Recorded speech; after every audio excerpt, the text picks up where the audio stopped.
Hi guys, welcome back to my channel and to another new video.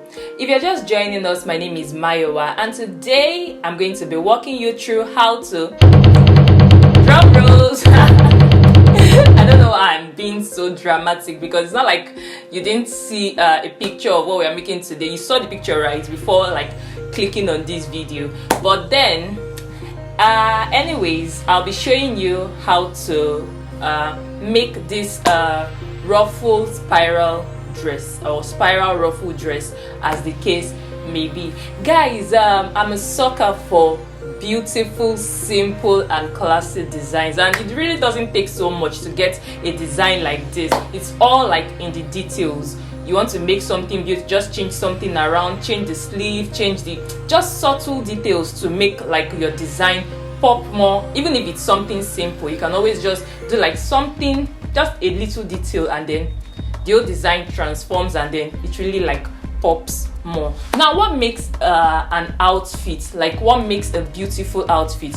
It's in the design, the pattern drafting, the sewing and the fabric. So talking of the fabric, you can use a wide range of fabrics to make this dress. You can use like a crepe fabric, silk. Can you use silk? I'm not too sure about silk, but you can use a crepe fabric, you can use scuba, you can use a cotton fabric that has like a bit of stretch. If you want a bit of structure, you can use like a damask fabric or a jacquard fabric, whichever one you prefer, or it depends on what type of fabric you have. But I just feel like you shouldn't use like a fabric that is too light, just so you don't need to like keep ironing, interfacing and all of that. So you can just make this ready to wear and ready-made as it's supposed to be. Now let's move on to the pattern drafting of this dress.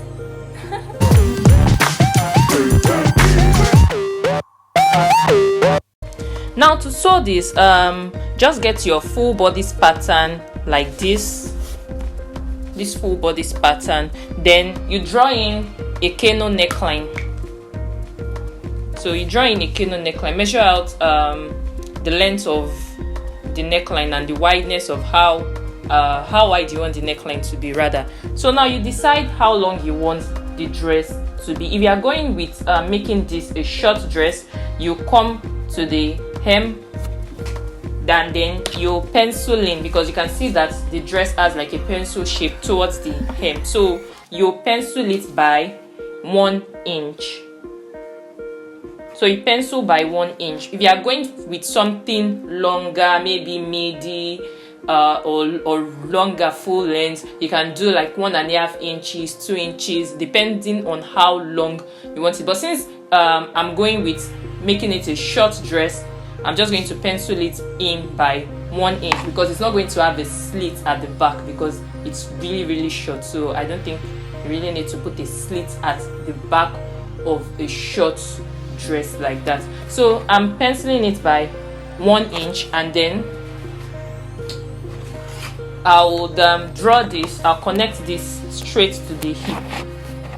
So if it's a dress, if you are going with making it a short dress, there shouldn't be a slit at the back, and that's all you have to do to this pattern. All you have to do then is to add in your allowances, and then you cut everything out. So 1 inch allowance at the side, 1 inch hem, and then ½ inch armhole, ½ inch shoulder, ¼ inch at the neckline, and then 1 inch at the hem, like I mentioned earlier. So this same thing you've done here, you do the same thing for the back piece, and then you add your zip allowance. If you want to cut this, you cut this on your fabric, you cut your lining or your facing if that's what you prefer, and that's that for that. Then we begin sewing. If you don't know how to like put this together, like the sewing, if you don't know how to put it together, please check out my video on how to sew a silk ruffle dress. Now for the spiral pattern, you can go at it in 2 ways. You can either use a spiral flounce pattern like this.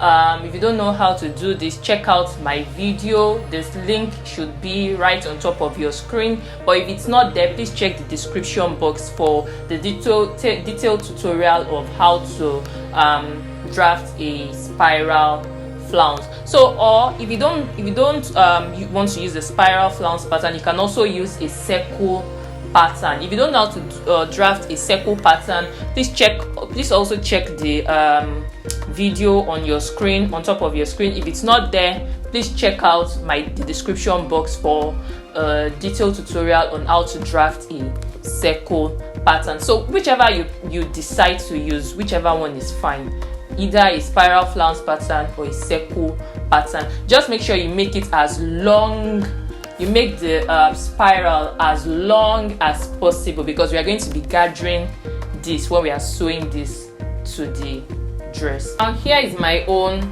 spiral flounce. I use the spiral flounce pattern to get this, but you can use whichever one, either a circle pattern or a spiral flounce pattern, whichever one you prefer is fine. So just make sure you cut two of these.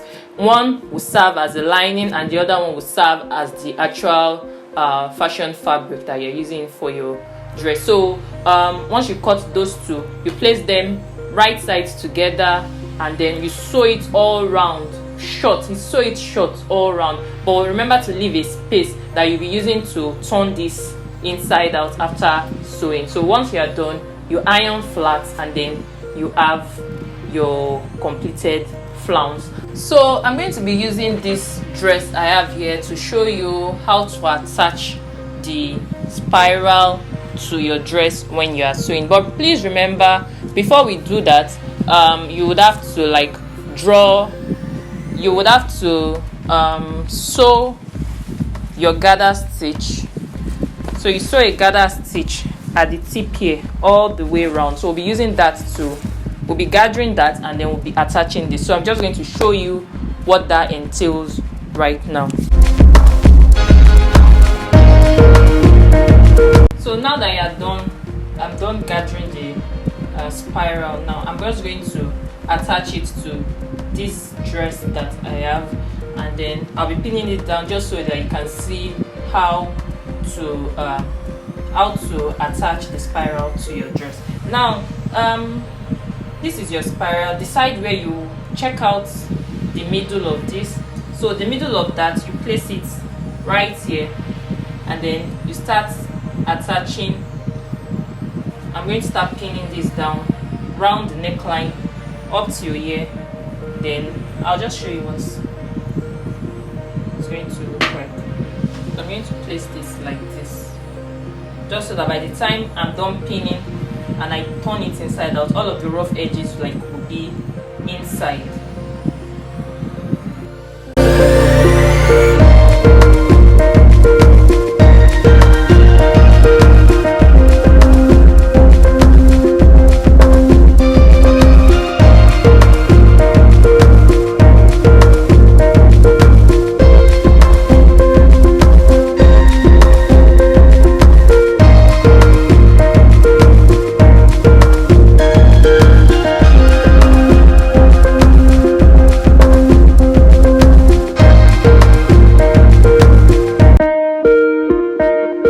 Guys, a spiral flounce. You can even decide to leave it as just one spiral like this to make it yours, to make it your own design. It depends on you. You can always leave it like this if you want, and if you feel like you want both of the spirals, you attach the second spiral here just the way I've shown you how to attach it. So guys, that's the end of today's tutorial. Don't forget to subscribe to my channel and also like this video. If you have any questions at all that you would like to ask me, please type it in the comment section and I'll reply as soon as I can. See you in my next video. Bye.